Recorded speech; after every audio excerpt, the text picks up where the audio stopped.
ਪਤਾ ਨਹੀਂ ਕਿਉਂ ਇੰਨਾ ਗੁੱਸਾ ਕਰਕੇ ਮੈਨੂੰ ਸਮਝ ਨਹੀਂ ਲੱਗੀ ਮੈਂ ਕੀ ਕਰਾਂ। ਮੈਂ ਕਿ ਪੁੱਤਰ ਇੰਨੇ ਗੁੱਸੇ ਤਾਂ ਮਾਵਾਂ ਨਾਲ ਨਹੀਂ ਬੱਚੇ ਕਰਦੇ ਜਿੰਨਾ ਅੱਜ ਤੂੰ ਕਰ ਗਿਆ। ਅੱਜ ਤੂੰ ਖੀਰ ਹੀ ਕਰ ਦਿੱਤੀ ਮੇਰੇ ਪੁੱਤਰ।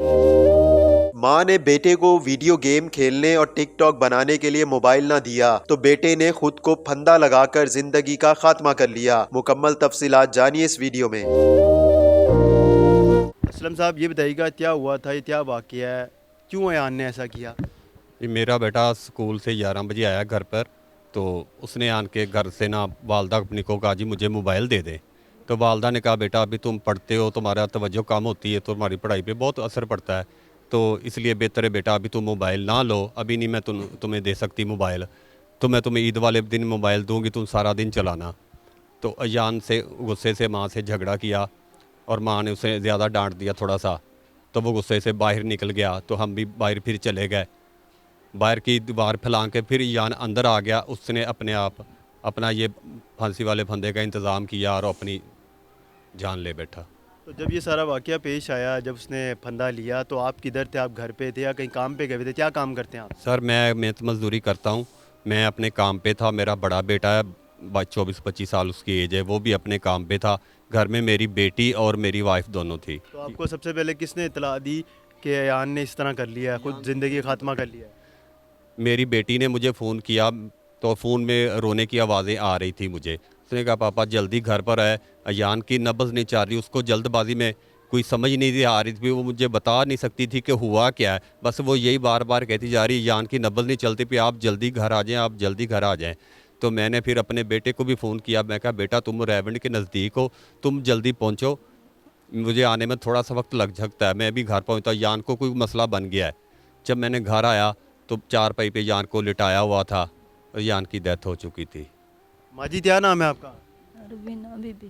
रुबीना बीबी, बताइएगा कि क्या हुआ था, क्यों डांटा आपने और फिर आप कहाँ चली गई थी? उसके बाद अयान ने किस तरह घर में आके ये सारा कुछ किया है? ਕਿਸੇ ਦੇ ਘਰ ਗਈ ਸੀ, ਉਧਰੋਂ ਸੇ ਆਈ ਤੇ ਮੇਰਾ ਬੇਟਾ ਨਾ ਆਂਦਿਆਂ ਨੂੰ ਮੇਰੇ ਸਕੂਲੋਂ ਘਰ ਆਇਆ ਸੀ, ਕਿਹੜੀ ਕਲਾਸ 'ਚ ਪੜ੍ਹਦਾ ਸੀ? 6ਵੀਂ ਕਲਾਸ 'ਚ। ਤੇ ਆ ਘਰ ਆਇਆ ਸੀ ਤੇ ਕਹਿੰਦਾ ਮੰਮਾ ਮੈਨੂੰ ਨਾ ਮੋਬਾਈਲ ਦੇ ਦੇ ਵੱਡਾ, ਬੜਾ ਮੋਬਾਈਲ ਦੇ। ਮੈਂ ਕਿਹਾ ਨਹੀਂ ਬੇਟਾ ਮੇਰੇ ਕੋਲ ਵੱਡਾ, ਮੈਂ ਵੈਸੇ ਛੋਟਾ ਮੋਬਾਈਲ ਸੀ। ਮੈਂ ਕਿਹਾ ਤੂੰ ਇਹ ਲੈ ਲੈ। ਕਹਿੰਦਾ ਨਹੀਂ ਮੈਂ ਇਹ ਨਹੀਂ ਲੈਣਾ, ਵੱਡਾ ਮੋਬਾਈਲ ਦੇ। ਤੇ ਜਦੋਂ ਮੈਂ ਆਖਰ ਫਿਰ ਨਾ ਮੇਰਾ ਐਸਾ ਦੁਪੱਟਾ ਖਿੱਚਣੇ ਲੱਗਾ, ਮੈਨੂੰ ਕਹਿੰਦਾ ਵੀ ਮੰਮਾ ਮੈਨੂੰ ਵੱਡਾ ਮੋਬਾਈਲ ਦੇ। ਤੇ ਮੈਂ ਆਖਿਆ ਪੁੱਤ ਤੈਨੂੰ ਨਾ ਈਦ ਵਾਲੇ ਦਿਨ ਦੇ ਆਂਦੇ ਮੋਬਾਈਲ ਨਾਲ ਤੂੰ ਖੇਡ ਲਵੀਂ, ਜੋ ਮਰਜ਼ੀ ਕਰ, ਜੋ ਚੀਜ਼ਾਂ ਬਣਾਉਣੀਆਂ, ਜੋ ਕੁਝ ਬਣਾਉਣੀ ਬਣਾ ਲਈ। ਤੇ ਇੱਕ ਵਾਰ ਕਹਿੰਦਾ ਚੱਲ ਠੀਕ ਹੈ ਮੰਮਾ ਫਿਰ ਦੇ ਦੀ।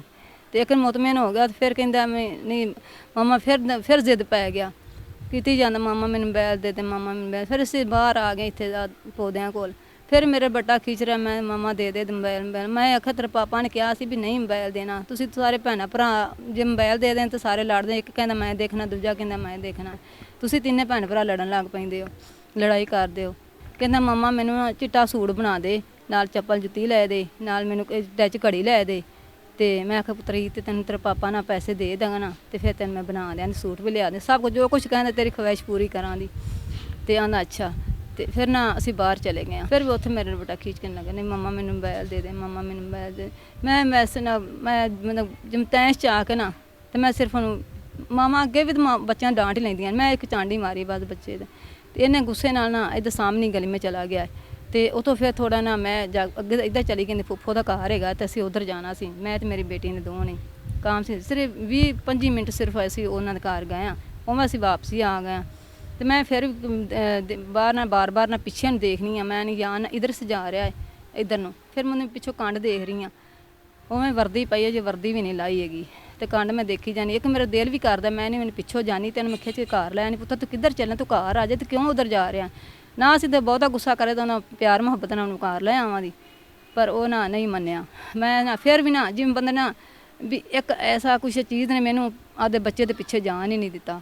ਫਿਰ ਮੈਂ ਆਖਿਆ ਚੱਲ ਅੱਗੇ ਵੀ ਕਈ ਵਾਰ ਨਾ ਚਲਾ ਜਾਂਦਾ ਤੇ ਗੁੱਸਾ ਝਟ ਕੋਲ ਠੰਡਾ ਹੋ ਜਾਂਦਾ, ਸਰਕਾਰ ਆ ਜਾਂਦਾ। ਮੈਂ ਕਿਹਾ ਹੁਣ ਵੀ ਆ ਜਾਂਦਾ, ਮੈਨੂੰ ਇਸ ਗੱਲ ਦਾ ਪਤਾ ਨਹੀਂ ਸੀ ਵੀ ਅੱਜ ਨੇ ਮੇਰੇ ਬੇਟੇ ਨੂੰ ਜ਼ਿਆਦਾ ਹੀ ਗੁੱਸਾ ਕਰ ਰਹੇ ਨੇ ਕਿ ਮੇਰੇ ਪੁੱਤਰ ਨੇ ਮੇਰੇ ਮਾਂ ਦੀ ਪਿੱਛੇ ਮਾਂ ਦਾ ਇੰਨਾ ਹੀ ਮਾਂ ਨਾਲ ਗੁੱਸਾ ਕਰ ਲੈਂਦਾ ਹੈ।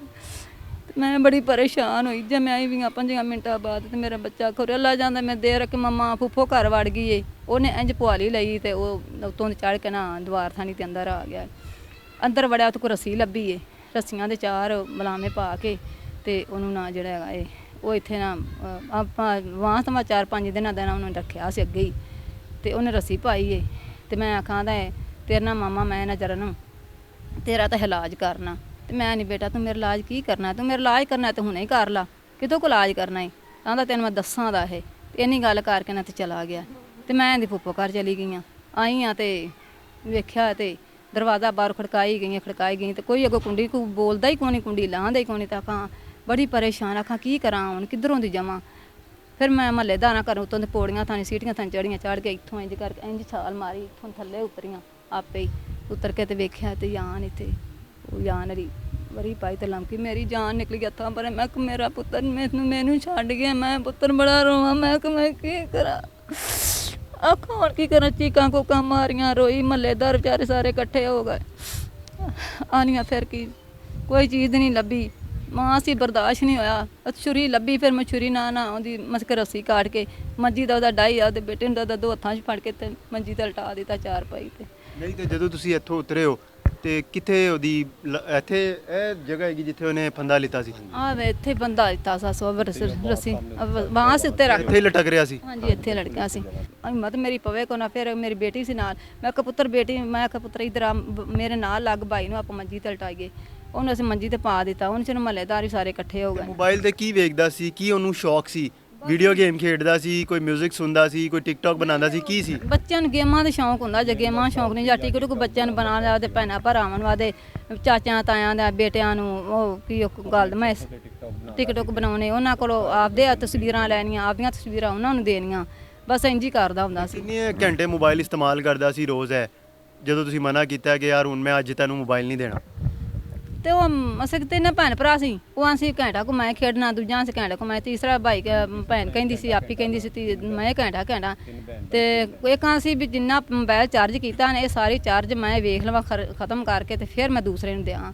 ਤੇ ਪਹਿਲੇ ਵੀ ਇਸ ਤਰ੍ਹਾਂ ਗੁੱਸਾ ਕਰਦਾ ਸੀ ਜਦੋਂ ਤੁਸੀਂ ਡਾਂਟਦੇ ਸੀ, ਮਨਾ ਕਰਦੇ ਸੀ, ਜਾਂ ਪਹਿਲੀ ਦਫਾ ਹੀ ਹੋਇਆ ਇਸ ਤਰ੍ਹਾਂ? ਨਹੀਂ ਅੱਗੇ ਵੀ ਕਰ ਲੈਂਦਾ ਸੀ ਗੁੱਸਾ, ਇਹ ਨਹੀਂ ਸੀ ਅੱਗੇ ਨਹੀਂ ਸੀ ਕਰਦਾ, ਅੱਗੇ ਵੀ ਕਿਸੇ ਕਰਨਾ ਨਾ, ਮੈਂ ਕਿਸੇ ਡਾਂਟਦੇ ਨਾ ਤੇ ਚੋਕਰ ਬਾਹਰ ਜਾਂ ਅੰਦਰ ਜਾ ਕੇ ਬੈਠ ਤੇ ਲੰਮੇ ਪੈ ਜਾਣਾ, ਝਟ ਕੋ ਸਕੂਨ ਹੋਣਾ ਤੇ ਫਿਰ ਵੀ ਗੁੱਸਾ ਮੱਠਾ ਹੋ ਜਾਂਦਾ, ਫਿਰ ਬਾਹਰ ਆ ਜਾਣੇ। ਪਰ ਕੱਲ ਮੇਰੇ ਬੇਟਾ ਪਤਾ ਨਹੀਂ ਕਿਉਂ ਇੰਨਾ ਗੁੱਸਾ ਕਰ ਗਿਆ, ਮੈਨੂੰ ਸਮਝ ਨਹੀਂ ਲੱਗੀ ਮੈਂ ਕੀ ਕਰਾਂ। ਮੈਂ ਕਿ ਪੁੱਤਰ ਇੰਨੇ ਗੁੱਸੇ ਤਾਂ ਮਾਵਾਂ ਨਾਲ ਨਹੀਂ ਬੱਚੇ ਕਰਦੇ ਜਿੰਨਾ ਅੱਜ ਤੂੰ ਕਰ ਗਿਆ, ਅੱਗੇ ਵੀ ਡਾਂਟਦੀ ਸਾਂ ਪਰ ਅੱਜ ਤੋਂ ਖੀਰ ਹੀ ਕਰ ਦਿੱਤੀ ਮੇਰੇ ਪੁੱਤਰ ਨੇ। हमारे साथ इस वक्त इंचार्ज चौकी बाईपास सरफराज अहमद चद्दर साहब मौजूद हैं, इनसे बात करते हैं। ये बताइएगा कि जो वाक़या पेश आया इसके बाद पुलिस ने कोई कानूनी कार्रवाई की है, घर वालों ने नहीं करवाई है? वालिदैन के मुताबिक जब वो अंदर आया है तो ये मेरे पीछे आप जगह देख रहे हैं, ये वाला यहाँ पे ये दरख्त के साथ जो डंडा सा ऊपर पड़ा हुआ है, यहाँ पे वो ना झूला लेने के लिए उन्होंने वैसे लटकाए हुए थे रस्सी वगैरह, जो बच्चे अमूमी तौर पे घरों में झूला लेते हैं, उसने उसी बांस का इस्तेमाल करते हुए अपना वो फंदा सा बनाया और इसी के साथ लटक के उसने अपनी जान दी है। तो उसके सारी एविडेंस जो कलेक्ट की है फोरेंसिक टीम ने, उसके बॉडी की सर्च की है, बॉडीज़ पे जो निशानात वगैरह होते हैं वो भी सारे उन्होंने देखे हैं। तो ये प्योर जो ख़ुदकुशी का मामला है, इसमें किसी किस्म की कोई किसी सेकंड पर्सन की किसी और बंदे की इन्वॉल्वमेंट नहीं साबित हुई है ये। और जब ये ख़ुदकुशी का मामला पाया गया तो हमने सारे बयानात और गवाहन को 161 के बयानात लेने के बाद हमने उसकी 174 की कार्रवाई की है। हम जब मौके पे आए हैं, मौका विज़िट किया है, बच्चे की जो छोटा सा बच्चा है, मासूम है, गुनाहों से पाक है, उसकी हालत देखी है। तो बाकी हमारे घर में भी बच्चे हैं, सब के घर में बच्चे हैं, मोबाइल फ़ोन कॉमन है, बच्चे यूज़ करते हैं। तो सब के लिए हमारा ये मैसेज है, वालिदैन के लिए मैसेज है कि अपने बच्चों को अवॉइड करें ज़्यादा मोबाइल फ़ोन इस्तेमाल करवाने से। जो बच्चे ज़्यादा इस्तेमाल करते हैं उनको आहिस्ता आहिस्ता मोबाइल फ़ोन की आदत कम करवाएं। और अगर कोई बच्चा ज़िद करता है, कोई लड़ता झगड़ता है, तो उसके मिजाज के मुताबिक उसके साथ डील करें।